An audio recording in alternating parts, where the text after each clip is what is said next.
I can.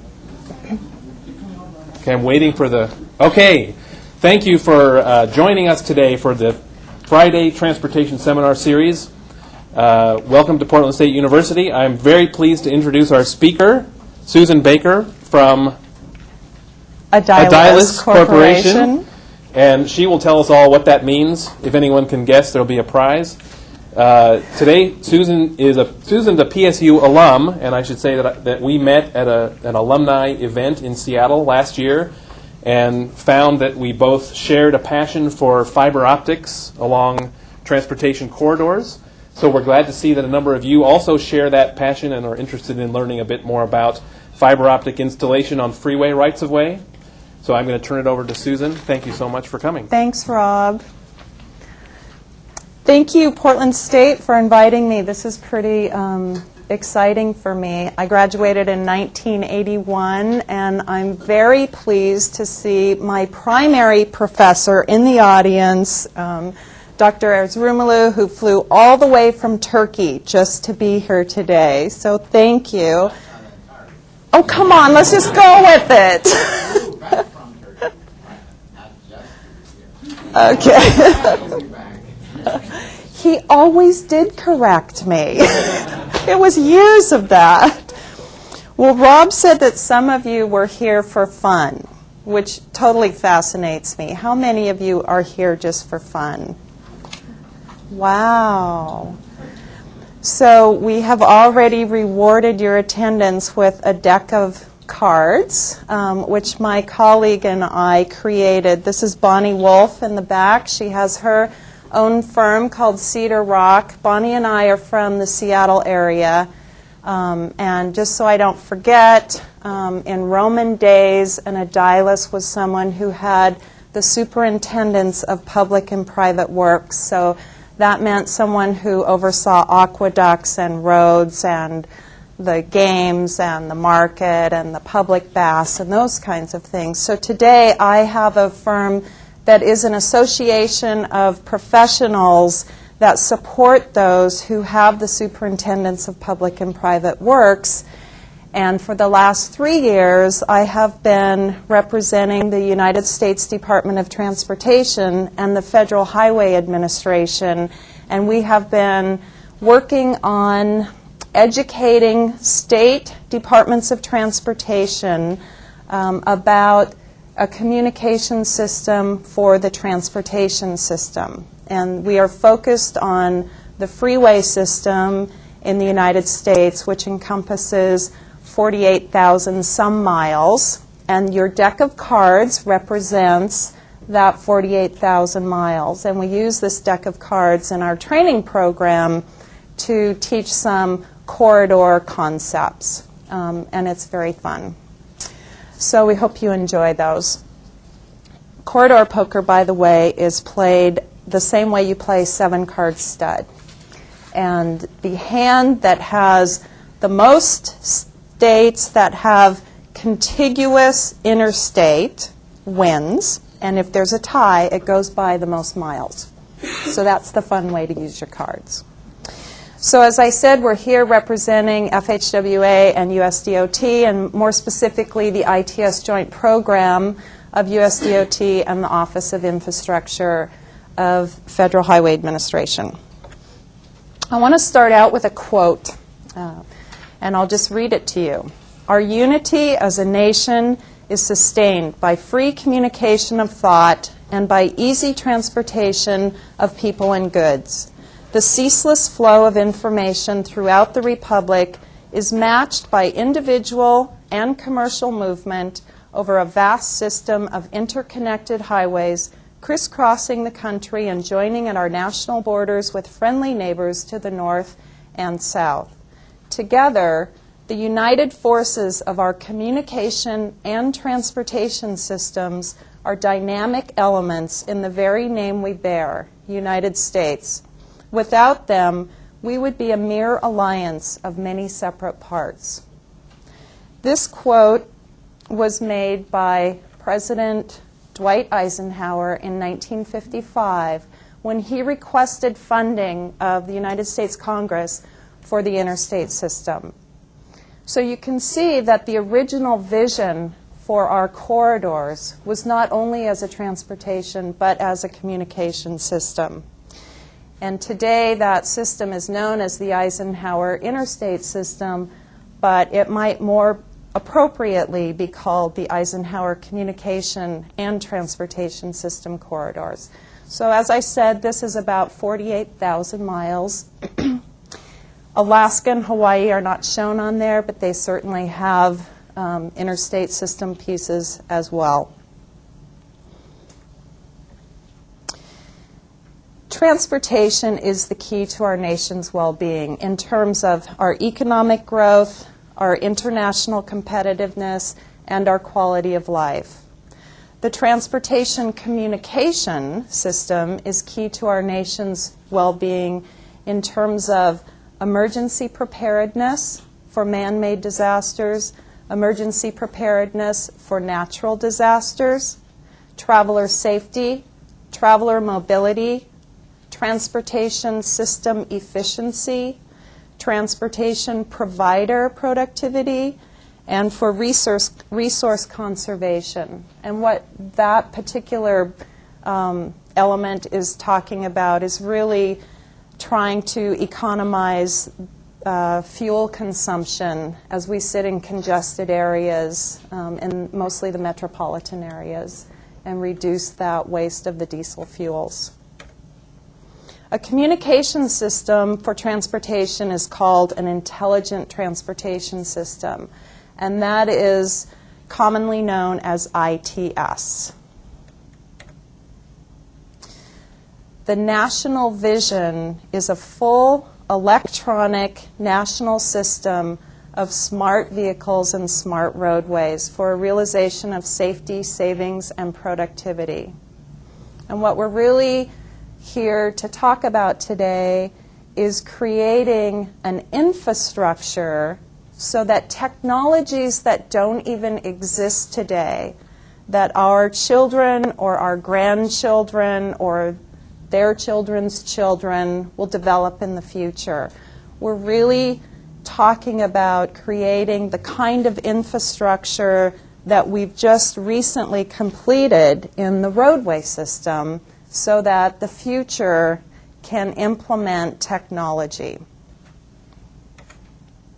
It used to be that if you asked anyone in a State Department of Transportation what business they were in, they would say that they were in the business of corridor management for the efficient transport of goods, services, and people. But today, you might hear the answer that they're in the business of corridor management for the efficient transport of goods, services, people, and information. And commonly, you'll see these kinds of traffic management centers in metropolitan areas. How are they used? And what are they used for? They're used to make our existing transportation system function better in an effort to stop building more lanes. I mean, we will always have construction projects. We will always be improving and expanding. But intelligent transportation systems are really another way to manage the system without building additional lanes. This is going to require a change in culture, a change in bureaucratic culture. And it's a shift in thinking from this construction and rehabilitation that we've always been in, but now the Eisenhower system has obviously been complete, to that active management of that transportation system.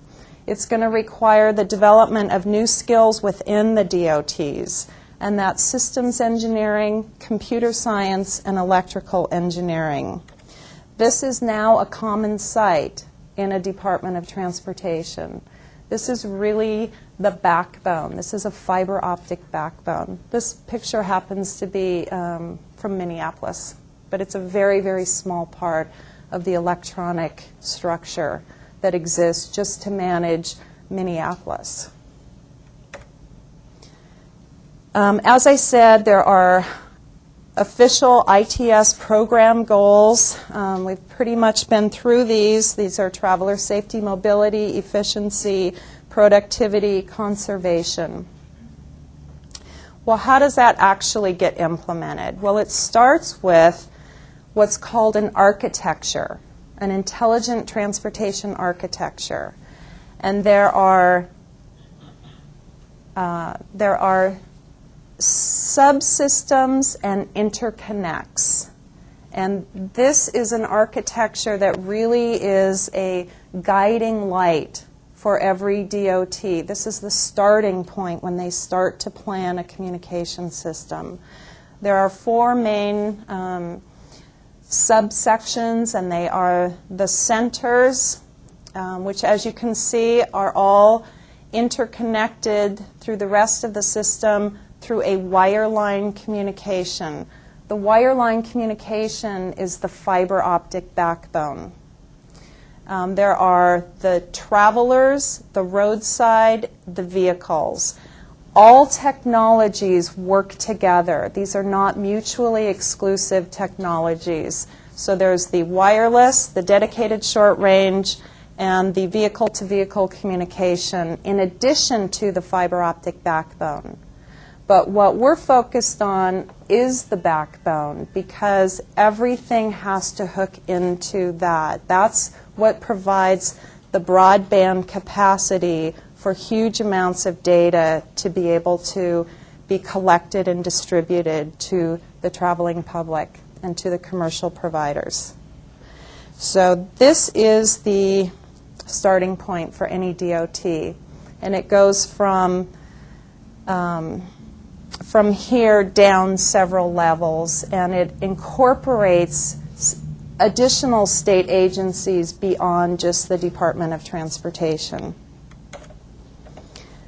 The benefits are seen in both the metropolitan and the rural area, as well as this commercial vehicles that we talked about.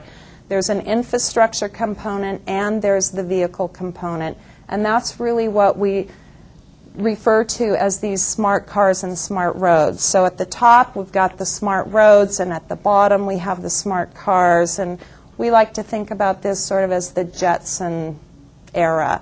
You know, I don't know how many of you remember the Jetson cartoon. I don't know how, I'm dating myself, I'm sure. Is it still on? No, some of you don't even know what it is. Anyway, we're still not there yet. You know, when I was a kid watching cartoons, it was this very futuristic way of moving people around, and we're still not there. We need the infrastructure in place to actually move forward in that arena. The program that Bonnie and I have created for FHWA has several focuses. As I mentioned, we are focused on the freeways. The freeways are 1% of the mileage of the road system in the United States, but they carry 25% of the traffic. That sounds like a good test question. So I don't know if you get tested on your seminars, but write that one down. Wireline, as I mentioned, is the fiber optics, and the real definition of a wireline telecommunication is the physical connection for a method of communication. Policy is a big part of our program, as well as civil engineering. So we're not so much focused on the electronic parts of this. I struggled through circuits when I was here at Portland State. You know, that electrical engineering takes a special mind, and they're definitely welcome and needed in the departments of transportation these days. But the civil engineering is a real important element of this. That communication infrastructure from a civil engineering aspect has 5 real important components. That communication infrastructure needs to be nationally cohesive. In other words, Oregon needs to hook up with the state of Washington, for example, and the state of California. So that's part of the cards that you have now, is understanding which states it's really important to coordinate with and communicate with, because it would be like building a bridge across a the Columbia River here, and WashDOT not communicating with ODOT, and that bridge not matching when they got together. There's some really important things when you design an infrastructure from a civil engineering standpoint on making sure that that matches. And again, security, flexibility, next generation, and a highway purpose use. These are all real critical elements and cornerstones of the program that we take out to the Departments of Transportation. It's real important as well for every state to understand what their own priorities are. Bonnie and I travel around the United States. We've been in almost half of the states now working with the DOTs. I don't think we've ever heard two states really be able to verbalize that they have the same priorities. All of this impacts the way they actually design their infrastructure. So understanding what their ITS vision is, what their state political climate is, and for that matter, what the federal political climate is, understanding their particular state's risk tolerance level is real important. That plays out especially in how they fund this system, how they approach that, and understanding these network placement concepts and principles is back to the civil engineering again. A communication system is a utility, and there are federal laws and regulations and rules that govern utilities. For a Department of Transportation, for a communication utility facility, there are actually 3 different utility types, and it's real important for a state to understand the differences between these. We're still talking about fiber optics and wire line in the freeway, but the way that is deployed has some pretty magnified ramifications to the state DOT. An accommodation of a utility is governed by a policy, and the policy must comply with the federal law. So I'm going to touch on each one of these real briefly. The 3 utility types are highway purpose. An ITS, or an Intelligent Transportation System, communication system, is called a highway purpose use. It's doing nothing other than managing the transportation system. The second category is public or private, and that's pretty much any other use other than highway purpose. That also includes a Department of Transportation telephony use. So if the DOT were just going to run their voice system over the fiber, they've now kicked into another category. And they actually trigger some policy issues that can have some significant ramifications, some downstream impacts to the DOT. And the third category is a highway purpose shared resource.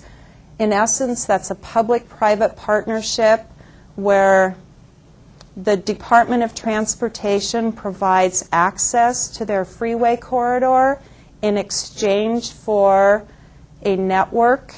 So they're in the same trench, but they are different communication systems. And the value of the corridor is really what allows that to be a win-win situation for both the DOT and private industry. When I was at Portland State, I spent an extra year here because Portland State's, got this great array of learning opportunities, and I was in the urban planning building taking courses, and I was in the business school, and I hope that all of you are taking advantage of every opportunity that you have here. The engineering school, as I recall, didn't really focus on policy. That's what I learned in this building. Policy is real important when you're starting to talk about building a national communication infrastructure. A policy is a definite course of action adopted and pursued for the sake of prudence and expediency. Bonnie and I are on what's known as the ITS peer-to-peer program, and we are considered the national policy experts on accommodating wireline in the United States on freeways. And I can tell you that it's really interesting what we see across the country. So this is definitely an area that shouldn't be ignored. The reason it shouldn't be ignored is because it has to comply to this law, the 23 Code of Federal Regulations 645B. You can trigger the 1996 Telecommunications Act through your policy if you're not fully aware of the ramifications, and this is a significant issue for any DOT. And it's real important to understand what the true value of the Eisenhower Interstate Corridor is. It's really the most valuable corridor in the United States. And if you just think about how the internet was constructed, I wish I would have brought the map, which I didn't, I'm sorry. We have this great map of the internet. Private industry has gotten as close as they can to the DOT corridors without being allowed on the corridors. It's just very recent that the federal laws were changed and utilities were allowed onto the freeways. The value of the interstate system in terms of a communication system is significant. It's the highest quality corridor in the United States, and it's really like we saved the best for last. So the DOTs, once they understand that concept and understand what they can trade out for with private industry, is kind of a big aha for them. When we go into a Department of Transportation, we make sure that all the perspectives within the department are represented, and that's far more than just the civil engineering element of it. So we get folks who represent policy, planning, ITS, utilities, right-of-way, operations, structures, environment, maintenance, construction, security, and highway design. And we built a freeway model. We take the field right into the classroom. We built a scale model, and on one end of the model is an urban area, on the other end is a rural area, and in between are as many field issues as we could put into this model. We are able to take a class through probably 90% of the field issues and policy issues that they would experience when actually designing their network. So it also is long enough that it gives us an opportunity to explain system design as well. The outside plant components is what the private industry calls the engineering elements of a communication system. And there are basically 5 components. There are the fiber optic cables, the vaults, the conduits. There's a technique of system identification, and also the optical boosting stations. And it looks pretty simple, but there's a lot to it. So the challenges for any Department of Transportation are these: to understand what the national perspective is, to make sure that their DOT management is educated in all of these arenas, to educate the state politicians, to understand these telecommunications principles and practices and what their impacts are to the freeway corridor, And finally, to plan and to construct a transportation communication infrastructure for future technologies. So are there any questions that you might have for me? Yes? I've got a real basic question. I understand the reason for planning. Can you use the microphone? Oh, I'm sorry. So I understand the reason why you'd want to plan and you need a way for the transportation system to communicate with itself. But I wonder about the redundancy of constructing dedicated systems when there's existing infrastructure. So I was wondering if you could talk a little more about why the need for a dedicated fiber optic system. Well, interestingly, the Department of Transportation has a need to collect and distribute information within their own corridors. And that's not where the existing infrastructure exists today. So it's a location issue. It's not where they need it.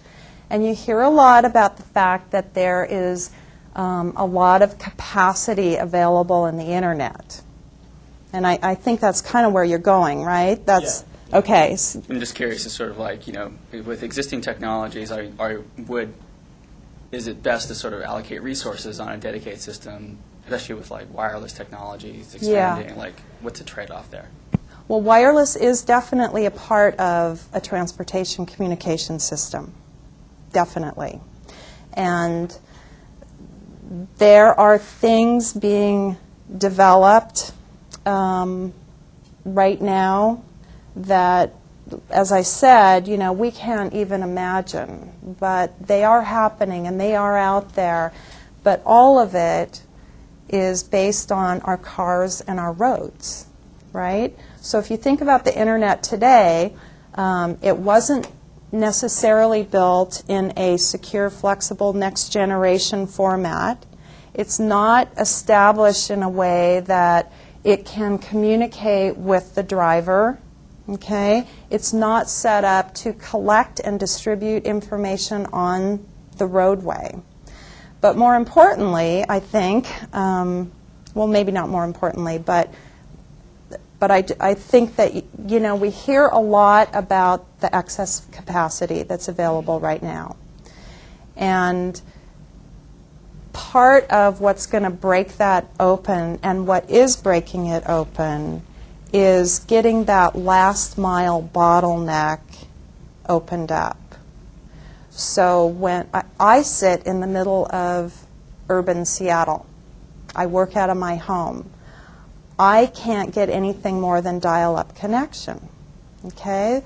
And there are millions of people who can't get high-speed capacity.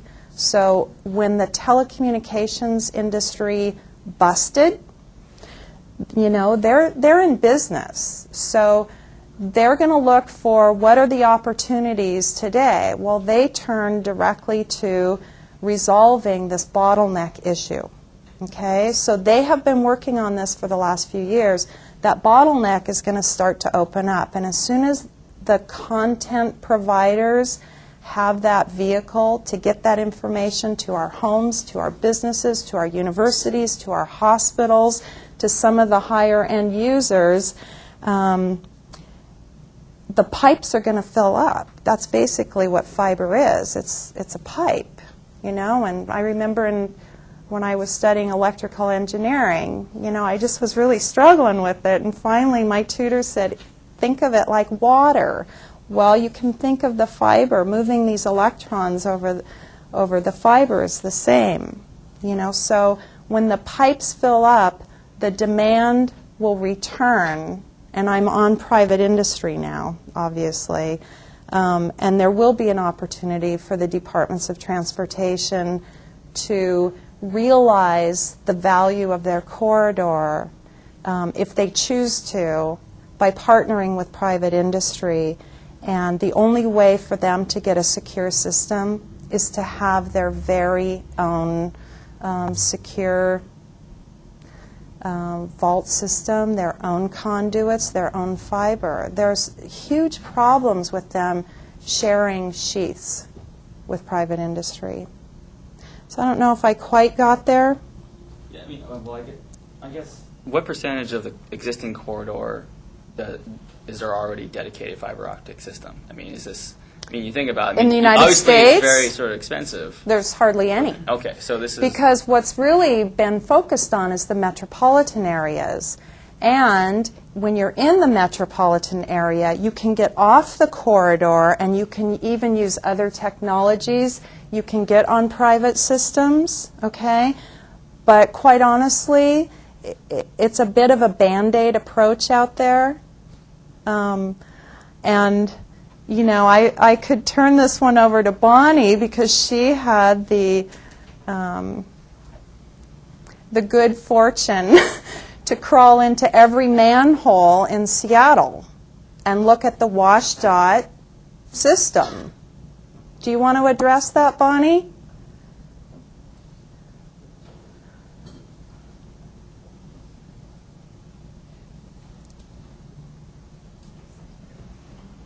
You have to stand by me. I have to stand really, really close and speak into this mic. Okay. I think I've lost sight of the original question. I mean, I'm not saying that it's it's in the not metros. important. It's I'm in not the saying that's- metros. I'm not- It's I'm in the wonder- metros. It's not in the rural. I want to know Why what's do the we need to do justification for any building a dedicated fiber optic system along the transit corridors, especially because it's at great cost. And you know, I guess the bottom question is like, what's the cost effectiveness of doing something rather than sort of waiting for more, you know, for wireless to mature over the next decade or something like that. Which at point, I would imagine something like this is probably like a 10 to 20 year sort of vision in order to sort of wire the entire country in such a way, and whether or not you would just be, you know, why invest in technology, I guess, that may not actually give you the greatest utility in the end, which they're planned on being completed. Well, I would have to question what is the greatest utility in the end. We don't know that today. And the focus that Susan and I have taken is that we need to build an infrastructure that's flexible to be able to adapt to whatever that technology may or may not be. Wireless will probably be one component of a much larger infrastructure. It will interact with whatever is in the base of the infrastructure. And that's the reason for investing in an infrastructure that can support that. There isn't one in the United States. I don't believe there's one in the world right now because the focus has been on Band-Aid approaches to fixing congestion, capacity problems, and they're typically in the metro area. And we're focused on something much larger than that. And that's really the basis for looking at an infrastructure from scratch. Can you talk a little bit about Seattle? I can talk a little bit about Seattle. Like Susan said, I was fortunate enough to be able to analyze the Seattle Metropolitan Intelligent Transportation System that is pretty well known in the United States as one of the better ones. And they have taken the approach, it's been a Band-Aid approach. And their goal is someday to get this infrastructure that we are talking about, a fiber-based infrastructure that interacts with wireless, the technologies known today, and possibly the technologies of tomorrow, but they are not there right now. The way that they've been able to make their intelligent transportation system work, is by patching together whatever it is they had as far as infrastructure is concerned. You know, they have a lot of vaults in the ground. Vaults are manholes or access points to the actual foundation of the fiber or whatever's underground. In their case, a lot of it was coaxial, a lot of it was multi-mode. It was very, very outdated technologies that they're trying to make work. And they have limited capacity, limited bandwidth. And as we get better variable message signs, we get better cameras, we get better technology that relies on this infrastructure. They're finding that what they have in the ground right now in place can't support it. And so that's one of the reasons why an infrastructure that can be adapted as technology expands is so important, is such an important concept. A lot of the metropolitan areas, not only in Seattle but everywhere, have been very short-sighted because they build them for what they know today and not thinking about tomorrow.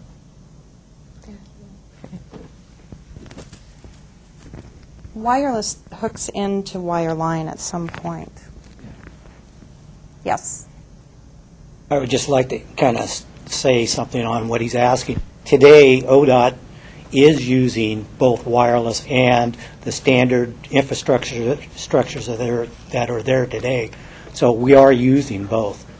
But I agree with what she's saying. You need the infrastructure along the corridors to get the information and build the type of network you really need to get the capacities. So, and as far as the capacities are there today, a lot of it will be switched, and that fiber will be put on dense wave divisional multiplexing and increased. So it'll be a while before we run out of capacities on the fiber already in the ground. However, it really isn't in the right places. Yes. What examples of public and private partnerships? What examples of public and private partnerships have you experienced? Have I experienced? Bonnie and I, again, have had the fortune, I guess, as we've been working for USDOT and FHWA, to spend quite a bit of time with states who have entered into public-private partnerships. We actually met when we were put together on the Light Lanes project in the state of Washington. That was a public-private partnership. Are you familiar with any of these? Or are you just asking? I'm asking in general. Okay. So the reason that Bonnie and I created this entire program was because we were on the ground. You know, we were in the foxholes working on these public-private partnerships.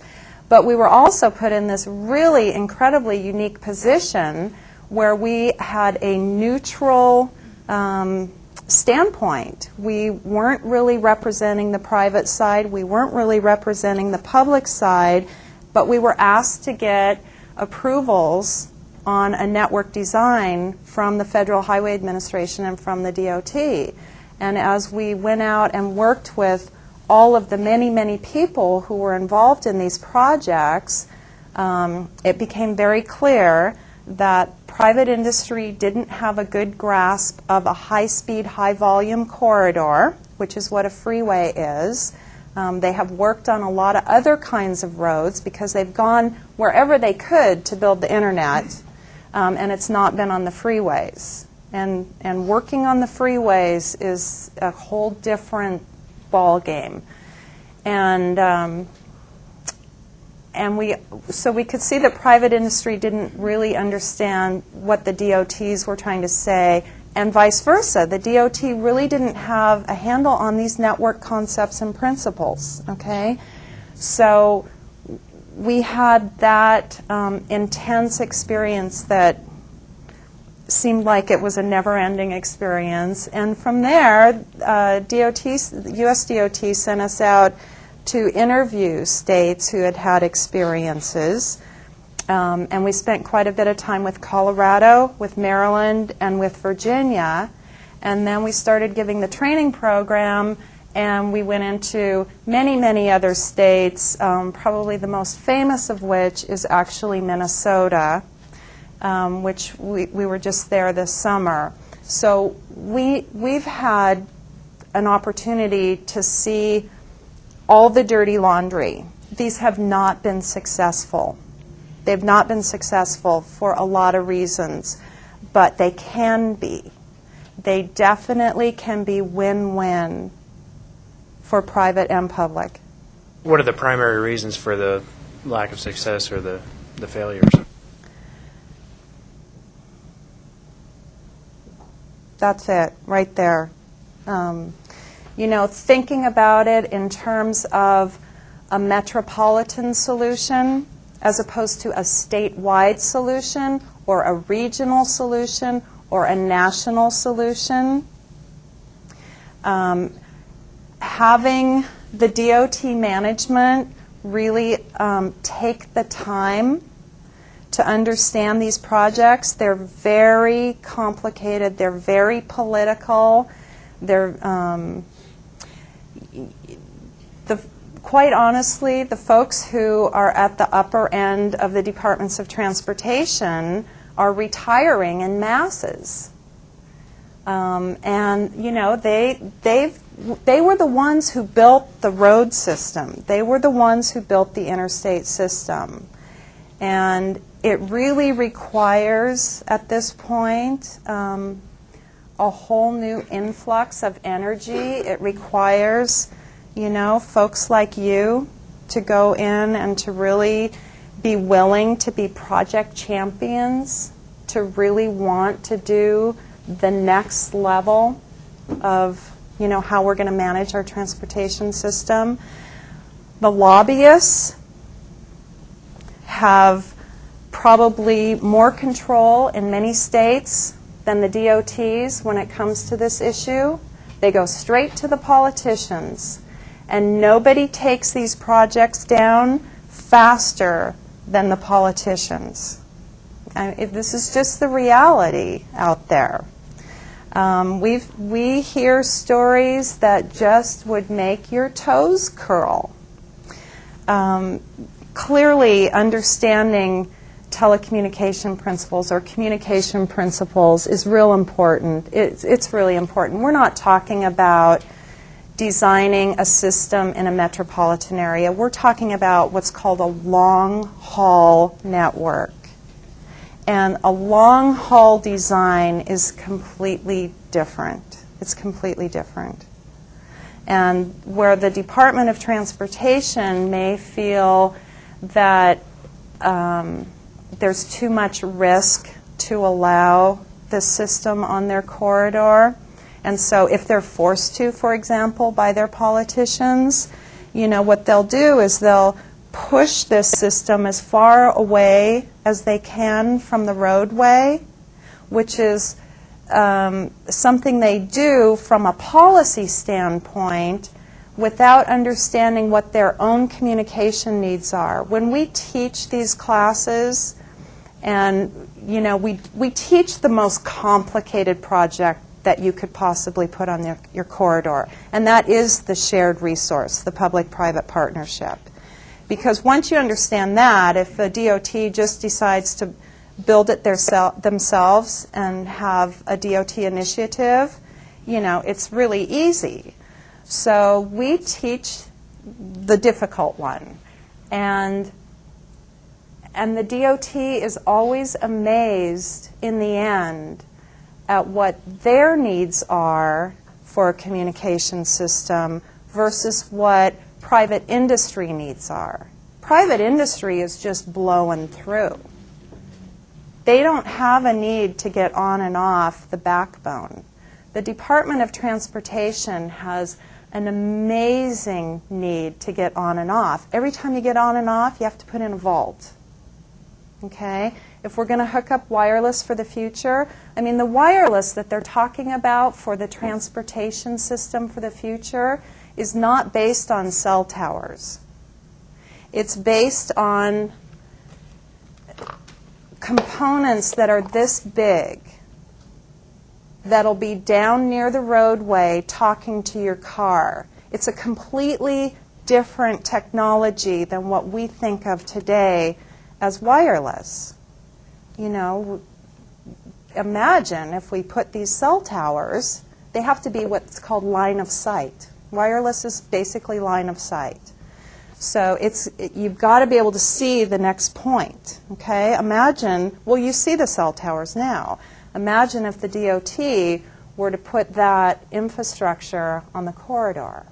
You know, it just, for one thing, it's against the law. They're charged with protecting the aesthetics of the corridor. Yes? Speaking of wireless, we have an email question from one of our web viewers. Okay, great. Is a goal of ITS deployment to provide access to traffic information to individual cars via wireless, internet, or some other means? Yes, it is. Yes. It definitely is. You know, the great thing about the future is that you all get to make it up. You know, there aren't any rules, and quite honestly, what's out there is somewhat archaic. You know, you can see what's being done today, and it's the very first generation of communicating with the driver. When I went to school here, we took batch cards up to the computer center to run our programs, and then 24 hours later we would go back to see if it worked. And if we had something wrong, we would submit another stack of cards. You know, that's kind of where we are with ITS. So, you know, I was here 20-some years ago. There was no such thing as a computer lab in the structural engineering department. There was no such thing. You know, I don't even think we had a computer in the engineering department then. We all went up to the computer center. So, you know, there's no rules. And one of the great things about what we see when we go out to work with the DOTs is it's not always the ITS experts who have the best ideas. It's the people who drive, who really, you know, have kind of a common sense approach to what kind of communication they would like to have as a driver. You know, Bonnie and I rent cars all over the United States, and we get to drive on freeways that we've never been on before, and we get to experience, you know, the Hertz Never Lost and some of these different technologies that are coming. And, you know, these are such baby steps in where we're going to go. So the challenge for my generation is to get that secure, flexible, next generation infrastructure in the ground. Get those conduits, those vaults, to plan for that system so that, you know, all who come behind us can apply that technology. Yes? Question. I know down in San Diego County, California, about 4 or 5 years ago, they had put together, I guess, a couple-mile stretch of highway where the cars were able to communicate and travel very close and very fast, and then you basically got in line and read your book. Is this an extension of that? It is. That's part of, I mean, they're calling that part of the smart car element. So, you know, that, I don't think that is based on having a fiber in the ground, but that one slide I had that showed the benefits, there was the infrastructure group, and then there was the vehicle group, and what you're talking about was down in the smart car group, the vehicle group. So yes, that's definitely part of it. So you had the little the little thing that was about the size of a remote control. You said would be the size of the facility, I guess, that we put on along the highway, and it has to be line of sight, and you're taking into consideration aesthetics. So I'm assuming it's not big towers. It's going to be basically something that might be every several hundred feet along the road. It's a if field it was a design. smart car, It's field design. yeah, depending on your ups and downs and curves. Right. Yeah. And that's way out there. You know, we're a decade away from that. Yes? When the gentleman up there asked about some of the reasons that some of the public-private partnerships haven't been successful in the past, and you gave several cases of other states, I was actually surprised that you didn't mention the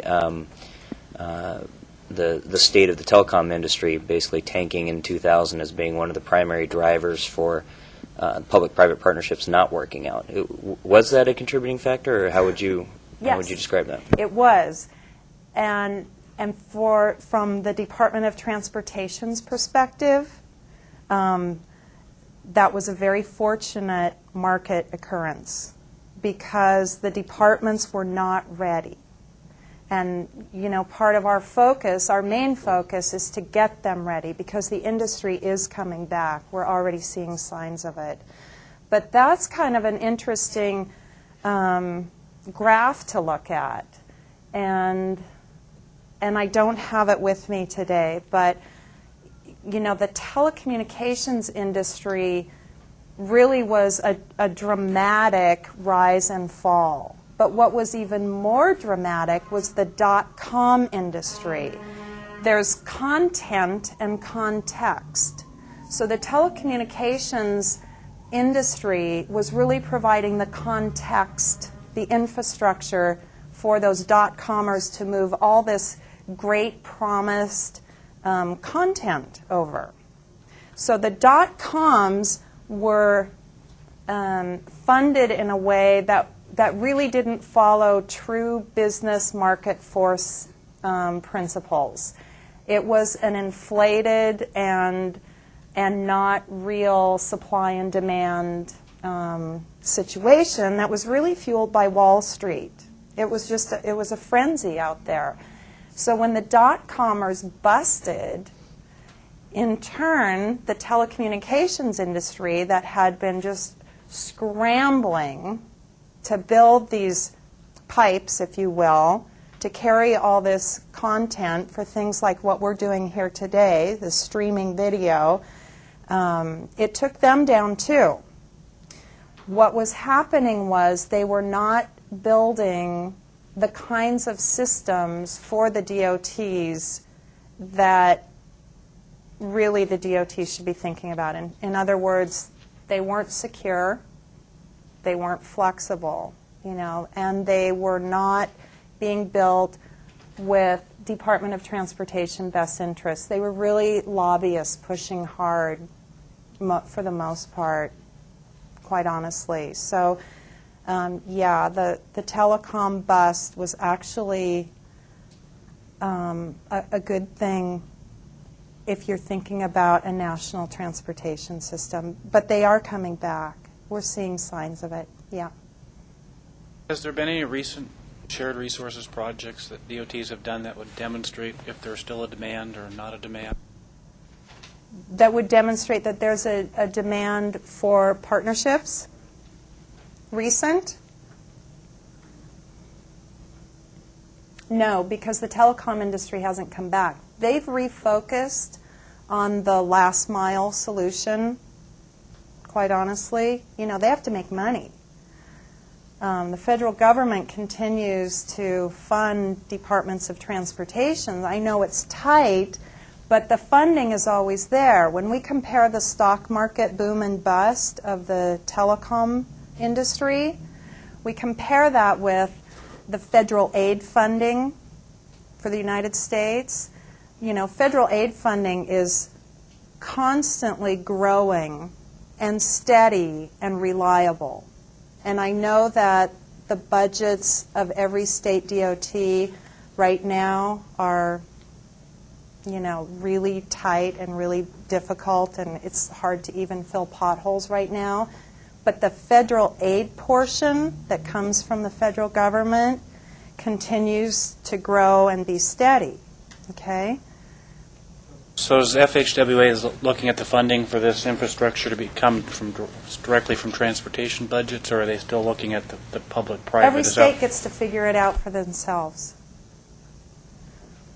You know, every state has a different priority. Some states don't want private industry on their corridor no matter what. Some states don't believe in intelligent transportation systems. Some states are not interested in funneling money into technology when they can't fill their potholes. You know, so every state is completely different. Then you have a state like Connecticut or Pennsylvania that are pouring millions of dollars into ITS. So it just depends. I guess what I'm trying to get at is the shared resource concept even still viable? Is there even a demand? Is it viable? Is the demand even there? Absolutely. Absolutely. There is an initiative between DOTs right now. It's called the Northwest Corridor, and it goes from Wisconsin to Washington. Okay? If you think about a corridor that that extends thousands of miles, okay? And the DOTs actually do their planning, decide what they want first, because private industry doesn't really care where the infrastructure is built within a corridor. They just want the corridor. They look at a map of the United States. You know, if you push them out to the fence line, or if you want them in the median, they don't care, okay? They just want access to the corridor. So it's really up to the states to do their own planning first and determine where they want the infrastructure, okay? But now, if you have a corridor between Wisconsin and Washington and you're ready to rock and roll, when that telecom market comes back, that's what private industry wants. They don't want 3 or 4 miles in the city of Portland. You know, that's not really helping them. They are long haul. So the real value to the DOTs is in regional negotiations. So yes, it is going to come back. There is absolutely no question the telecommunications industry recognizes that the corridor that goes through every metropolitan area, which is where their customers are, right? And it's a streamlined corridor that's ready to go. There's nothing better for them. So yeah, the bandwidth will get filled up and they will be back. And it can be a win-win for everyone. And with that, I think we would like to thank our speakers. Thank but you so before we do, much. I want to remind you that next week, Yonel Gardis from the Transpo Group will be here to talk about some of his work applying microsimulation tools in large freeway arterial corridors. And he, by then, will have run the Portland Marathon, so you can ask him about that too. So, Susan, thank you very much for coming. Thank you.